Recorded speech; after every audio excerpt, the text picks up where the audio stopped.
Welcome to another episode of the Talking Shop podcast, coming to you in the middle of the afternoon for us anyway. I'm Josh at Grand Slam in Rock Hill, along with Michael at Medium Rare Cards over on Instagram. We got It's Cobb in the background, and we're here to talk some shop with you. Michael, give them the rundown of what's going on today. Yes, Josh. So, as usual, we're going to start off with the opening rip. We're going to talk about the Charlotte Card Show, which was this past weekend, and our card night that's happening this weekend. Looking forward to that. We're going to talk about a few items hitting the shelves at Grand Slam this week. Then we're going to jump behind the counter, talk Lorcana, Lord of the Rings, a little bit of gem rate data, and then sort of a sneak preview of what's happening at Grand Slam on Black Friday. Probably a couple listener questions, a little bit more banter, a huge hits from the shop segment. So looking forward to that.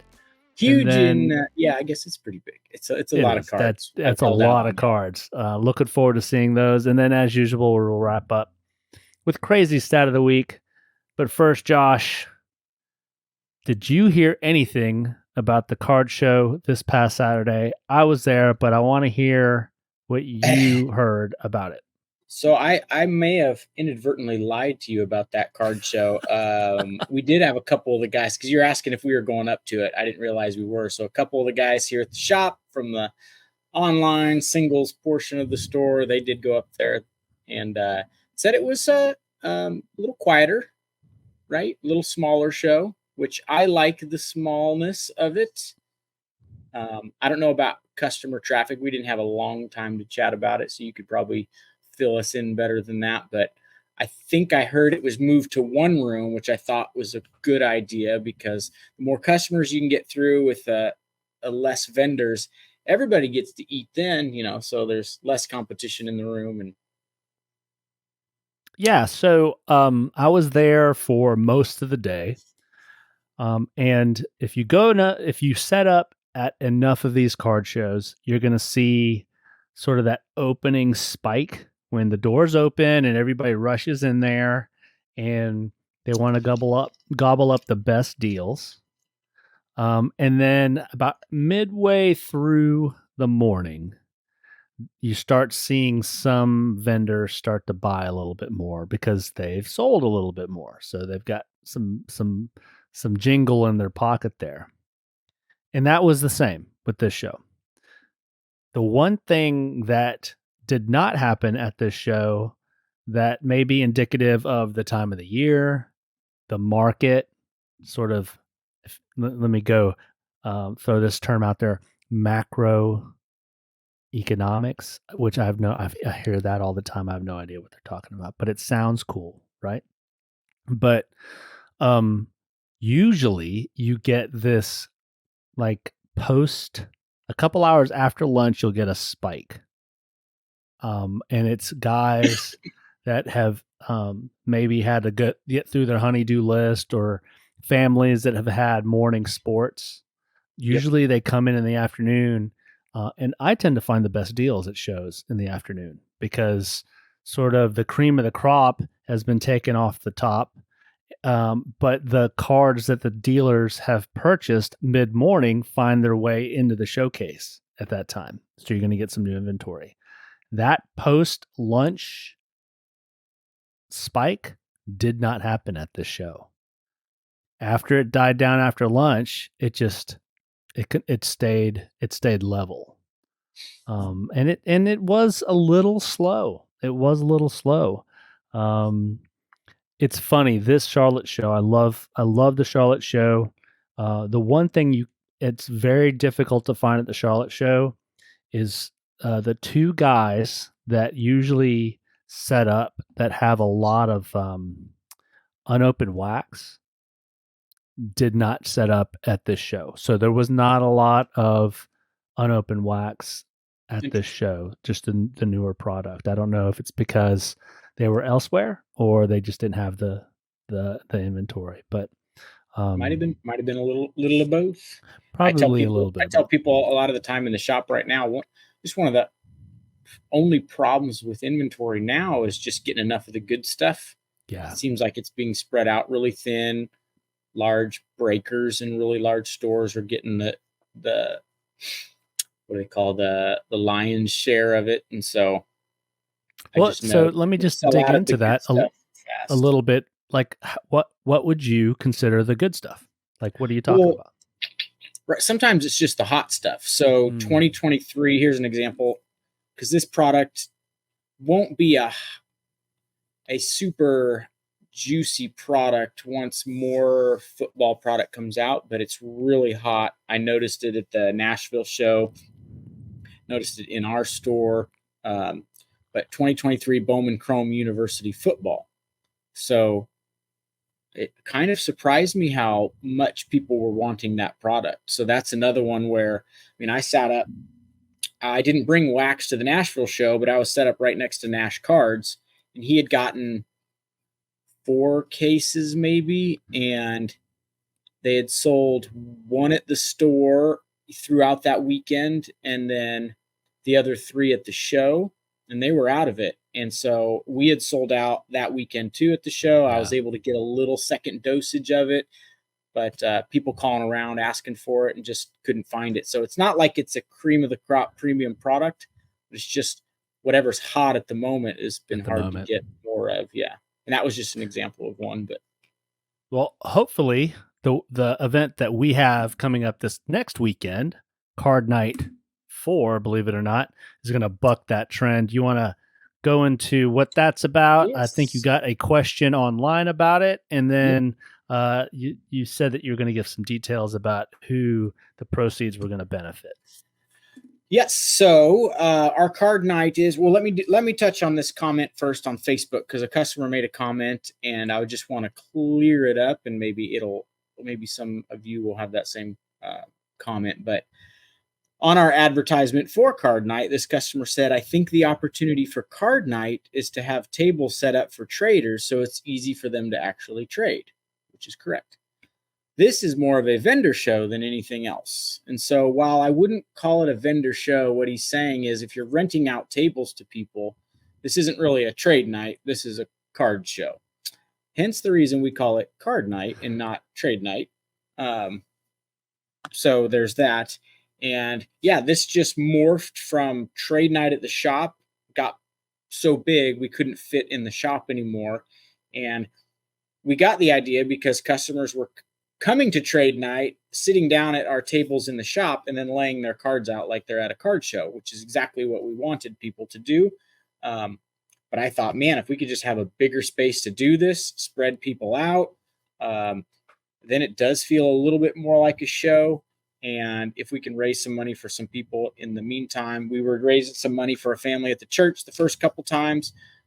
This time we have a friend of ours who, a woman whose husband passed away unexpectedly. They have children, and any little bit of money will help this young family. And so that's where we're going to donate the money to from this card night. So it's really not an opportunity for us to rent out tables and make money and host a card show. It's just a way to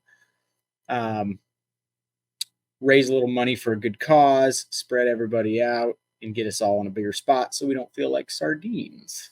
So hopefully that kind of touches on that customer's comment and why we do it this way. But it is this Saturday from 4 to 9. So you can We're still renting out tables, got plenty of tables left. So message me directly at the store or find our post on social media, click on the link, rent you a table. They're cheap. They're $15 for a 6-footer or $20 for an 8-footer. Last year I had enough 8-footers that even some of the 6-footers got an 8-footer for the price of a 6-footer. So yeah. So I think it's a wonderful way to give back. And as somebody who sets up at these, and I'm not a professional card dealer, right? But I've never set up at a card night, and I would venture to guess that anybody else who has set up at a card night, whether it's one table or multiple tables, has never made their money back at card night. I mean, and so yeah, this is a chance for us who love to sling cardboard, who love to play with cards and enjoy the hobby. It's truly a way to give back to the community that we're in, which is I feel like an important piece of the hobby and something that separates or can separate this hobby from other hobbies.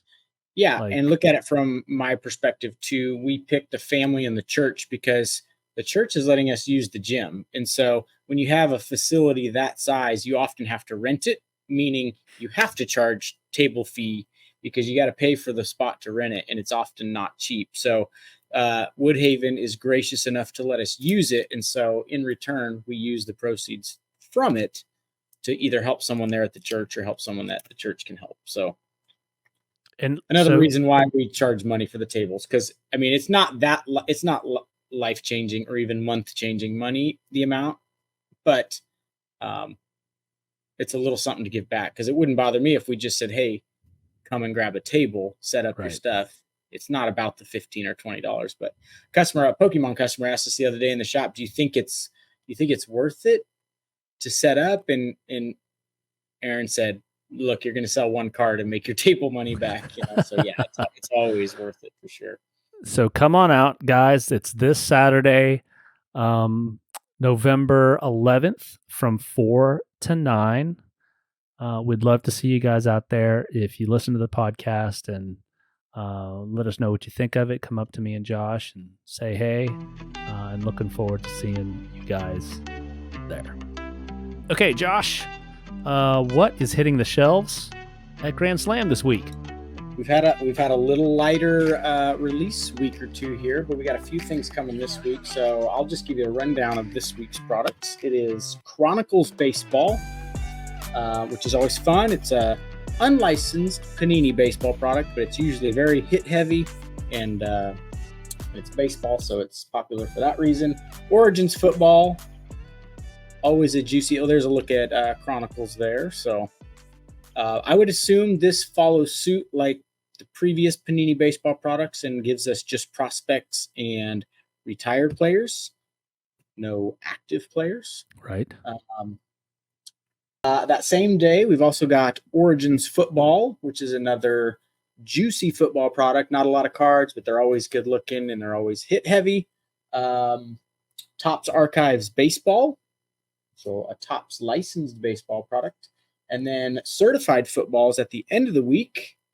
Panini's still cranking out football products, so there's always those people saying maybe Mosaic was going to be the last one, but it looks like the Panini football product keeps coming. And then that'll be it. Since the last podcast, we've had some juicy TCG products come out. We got hit with another batch of Paradox Rift Pokemon products, so if you're after that newest set, we are loaded in the shop with that. There was a Yu-Gi-Oh! 25th anniversary a rarity collection booster that we've been selling really well. Still have some left. We have Yu-Gi-Oh! Tournament tonight, so a lot of our Yu-Gi-Oh! Product sells on Monday night, so I can't vouch there will be a bunch left over after tonight, but as of right now, there is a good bit still. And then Magic the Gathering had a nice, juicy product launch on Friday, and it was another Lord of the Rings collector's boosters, scene boxes. So those are on the shelf if you're into that stuff. And then we'll have the products that we mentioned earlier. So that's what's hitting the shop this week. Fantastic. I do want to back up a little bit to Certified football. I'm going to share my screen. I think, and I say this a lot, I don't open a lot of product, right? But you always, Prism, Mosaic on some level, Select, Optic, they get all kinds of love. They get all the publicity. But this certified product, I've always found to be, number one, great looking, and number two, some really interesting and fun inserts. Like, look at some of these inserts. There's Certified's a fun product. It is like huck it and chuck it.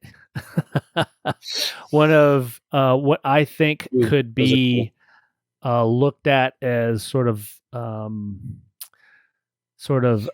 like a color blast like insert, which is night moves. I feel like those have a lot of resale value. Radical rookies.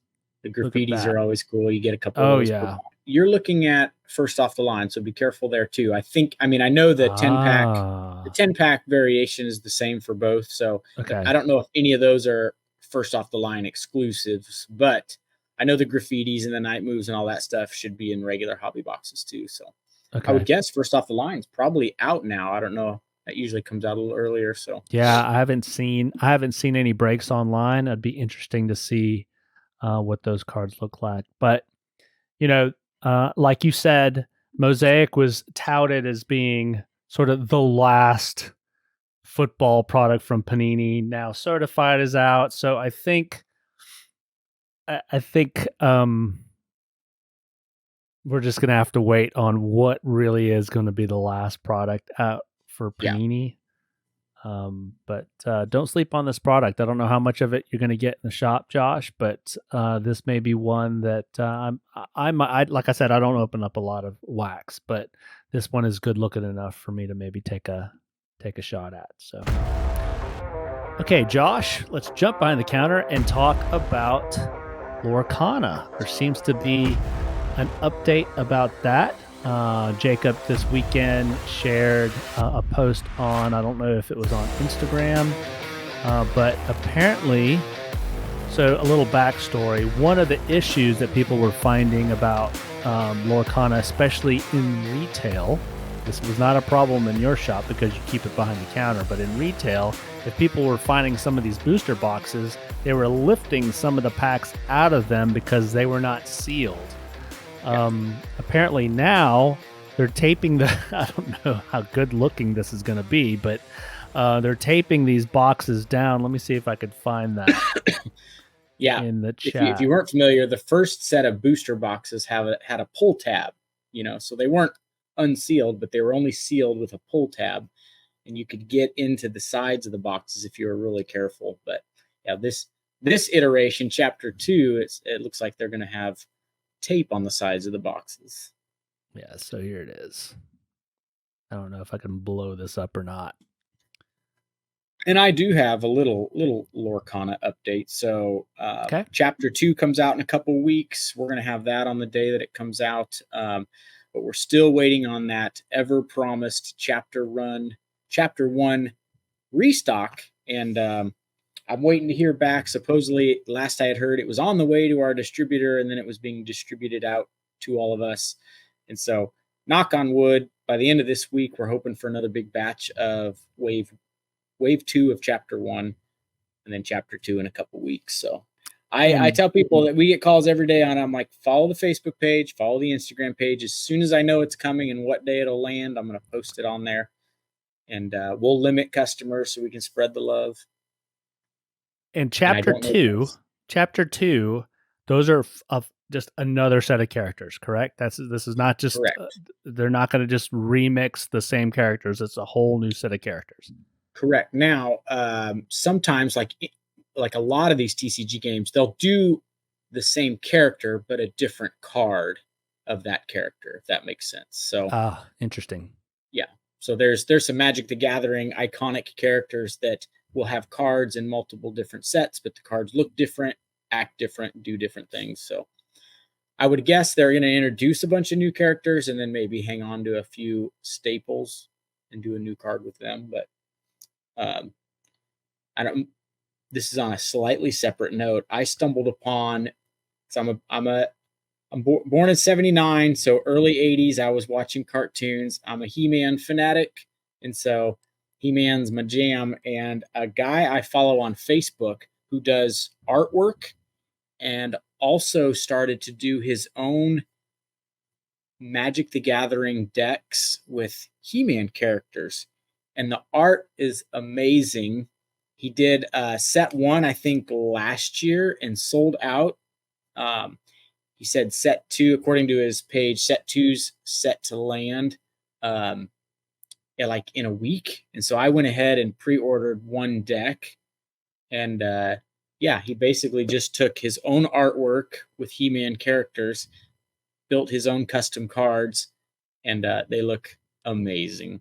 Unfortunately, this probably nothing that will be able to be carried at the shop, but I'm like super excited to get my deck, and we will show it off on the podcast because I'll be excited to show it off to everyone. Absolutely. Staying on the TCG side of things, I know that we talked in the pregame about Lord of the Rings. There is a second release. It wasn't publicized as much as the first one. What are some details about that? Do you have it at the shop? I know we just did do in the shop, yes. But I know that this is at the shop. I think I've seen it in the wild, or may not have seen this variation in the wild. Talk to me about that a little bit.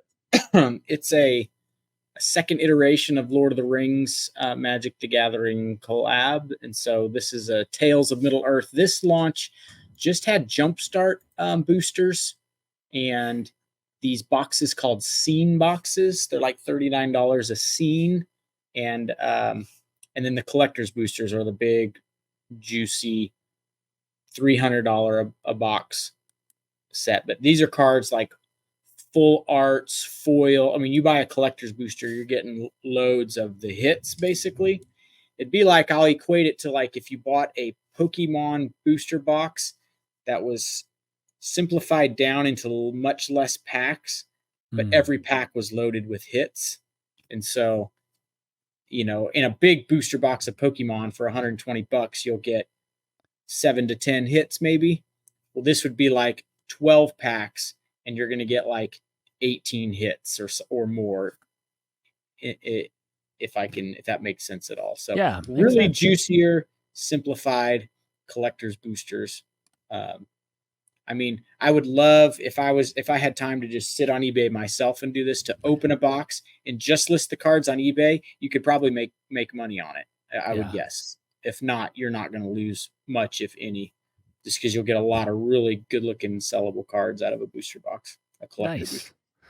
One of the things that we want to talk about here in Behind the Counter is the new gem rate data that came out.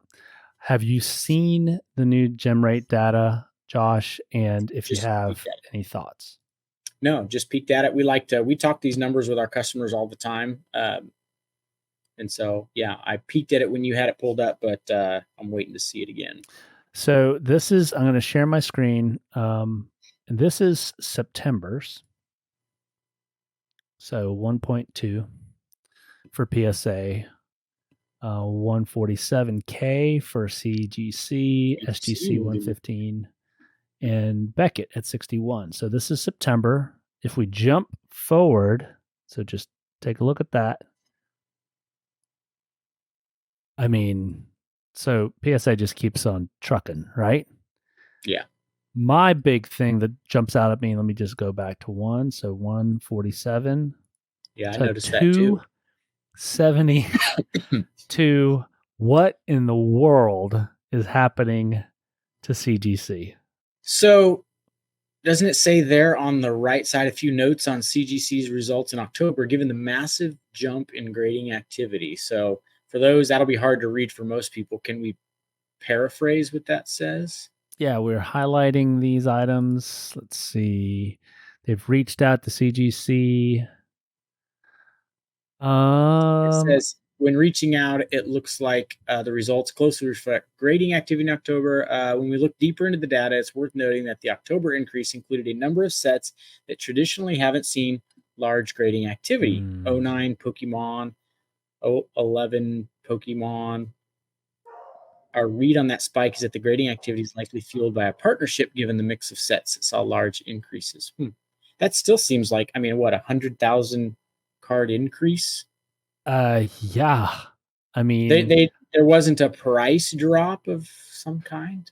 I don't no, think there was, but there none that was publicized. So, number one, shocking to see that while the hobby has seemed to slow a bit and pricing on individual cards across the board is still fairly soft. yeah, These grading companies have not seemed to be affected. no. In I fact, in think we fact, remember. they keep going up. Yeah. Well, I don't know if our longtime listeners remember last October we talked about this sudden slow to the card market in October that kind of had everyone, including ourselves, going, "What's happening?"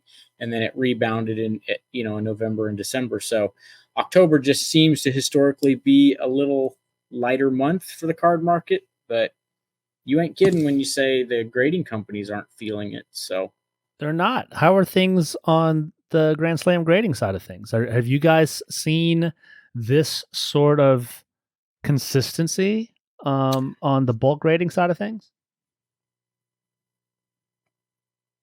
Yeah, so we have yet to really advertise our service yet, and that's probably bound to happen now here pretty soon because we kind of got everything churning on all cylinders. But it sure hasn't slowed. I will say that for not advertising, um, you know, that's probably part of it. But yeah, we're sending off pretty much a bulk submission every week, and yeah, it doesn't seem to be slowing down. But maybe sometimes it's easier to send off some cards to grade during a period of time where you're not buying a bunch of stuff. So maybe Yep. that coincides a little bit. But I think so too. I think what's happened here in conjunction with softer prices on singles is and the lower pricing of grading across the board and the turnaround times getting shorter. yeah, It's like a perfect storm, right? It's like you could actually start grading lower end cards and still see a return if number one, if you time it right. Number two, if you get lucky and catch lightning in a bottle, and somebody goes off on national television in the World Series or on Sunday Night Football. But you know, I this was shocking to me. I thought that with what is happening in the economy, in the card market, that this would at least slow down. At least slow down. But it hasn't. I mean, PSA is still doing 1.2, and all the other companies seem to be churning right along. Now, is this going to stay? Is this going to keep going? I mean, this has got to, you know, I'm hoping that it doesn't keep going. I'm hoping that the grading companies see a bit of a slowdown, because what that's going to mean for us is we're going to get a special here and there so that they can get that backlog sure. back up. But I Yeah, it's just kind of like thought why this put was something on sale if it keeps on selling? If sales keep on absolutely, churning, there's no reason to put it on sale. absolutely. Well, speaking of sales, I want to wrap up the behind the counter segment with something that's going to be happening on Black Friday at the shop. Josh, what do you got going on there? When you mentioned it, I was super excited about it. Tell us Yeah, about what's happening on Black Friday at Grand so we're Slam gonna. Cards. Yep. So Black Friday and Saturday, that weekend, we're gonna do big store wide sale. You'll see advertising for it very soon. Trying to wait till after trade night gets done, and then. But we've got the spot two doors down. A lot of our local guys know we've got that retail spot there that we do some stuff out of, do some tournaments and things. But we're going to turn that in, put a bunch of tables in there, and it's going to be a single card blowout weekend. So we're going to just use that as an opportunity to move a bunch of singles at really low prices. So we have a lot of bulk cards that we've been going through and pricing and organizing. And so that room will be full of singles. The singles in the shop will be on sale, but over there, we're going to have boxes and boxes and boxes of bulk cards for customers to go through, and we're going to do a big discount on it. So see some advertising very soon, but basically you could call it like a Black Friday bulk card blowout or single card blowout, and prices are going to be really good. We want to move through a bunch of that inventory, get everyone some good deals, and move on to buying some new stuff. So perfect opportunity. If you have a collector in your life, you know what they collect. It's a great opportunity to get maybe some cards of who they collect. Or you go set up at shows and you want to buy some stuff at 40% off, way below comps, then another way to load up. All right, Josh. I've been looking forward to this. I saw some of the photos in our chat come through, but I feel like you've been holding back a bit. Like you've been like. So we haven't done hits from the shop in a while, but when a customer pulls a nice card, it doesn't have to be anything life-changing. I snap a picture of it. I get customers that will text me later and send me a picture of something they've pulled from a box they bought, and so I save that picture. I thought this would be a good podcast to show off some of these. So these are some hits over the last couple weeks. Like I said, I don't get pictures of all of them, but we'll walk through some of this. A little Leaf Trinity. The patch leaves something to be desired, but it is a Chris Olave rookie auto to 75. A little Sauce Gardner / Desmond Ritter. Poor Desmond has been benched, but he wasn't benched when I took this picture, in my defense. So those are both numbered to 25, little rookie autos. The patches get a little better here. Joseph Ngata. Forgive me if I butchered that. Romeo Dobbs for the Packers. The Clemson paw patch is always a favorite around here and always sells quickly. Another nice patch, Treylon Burks there out of Trinity, and another Treylon Burks. So I think that was back-to-back boxes that customer got the Treylons. Wow. Not in the same box. That's always good. This was cool. Little Jahmyr Gibbs, Bijan Robinson dual auto out of Vivid Football. I'm going to try to remember what some of these are numbered to. That I don't want to say that was a 1-of-1. It could have been a 1-of-1. I can't remember, but beautiful card nonetheless. This is a 1-of-1. It's a gold vinyl Jason Taylor. Well, I think he's a Hall of Famer. If not, he's a great Miami Dolphin. But it is a gold vinyl 1-of-1. And look at that patch there. So The old Gunnar Henderson out of Leaf Trinity. Trinity boxes are known. You're going to get one nasty patch usually per box, sometimes two. Some more. So these are both 1-of-1s. I know you can't tell by looking at it. Queen Ewers, whatever his name is. His stuff, I guess, is not. His stuff sells pretty good from what I hear. Well, yeah, he's the starting quarterback at Texas. Anytime you get the starting quarterback at Texas and he's autographing something and it's a 1-of-1, it's going to sell. That's going to explain it right there. And that Odell Beckham was stamped 1-of-1 on the back too. So I thought that was pretty cool. I just had, I'm a Cub mark, so this is Seiya Suzuki. But look at that Cubs patch, Leaf can get by with doing this, which is what I love. They'll have parts of the logos. I thought that card was pretty awesome. Number 25. It's got Donnie Baseball. So a little old, little new. You got Marcelo Mayer of the Red Sox. Don Mattingly autos, also out of Leaf Trinity. Customer sent me this, so I did the little. I already advertised this, so a lot of our people have already seen this. But this is a gold number to 10 Wemby insert out of Prism Draft. So big card. Customer sent me that. Huge card. So we've got the Goose Gossage, little peacock print out of Leaf Exotic Baseball, and then a mythical auto Michael Harris. And so if you're wondering what a mythical auto is numbered to, if you read on the card, it says card and level, including parallels, will be awarded at the time of fulfillment. So you don't know what it's numbered to until you get it. The mythical ones are pretty low numbered, if I remember right. 10 or less, or 25 or less, I think. I want to say 10 or less. Big boy card, Caleb Williams. I do know who he is, Michael. Numbered to 25. I don't think I sent this card to you twice to post, but yeah, that was a sweet card. Customer brought that back in and showed us they hit it. Johnny Manziel, Johnny printing Football. plate.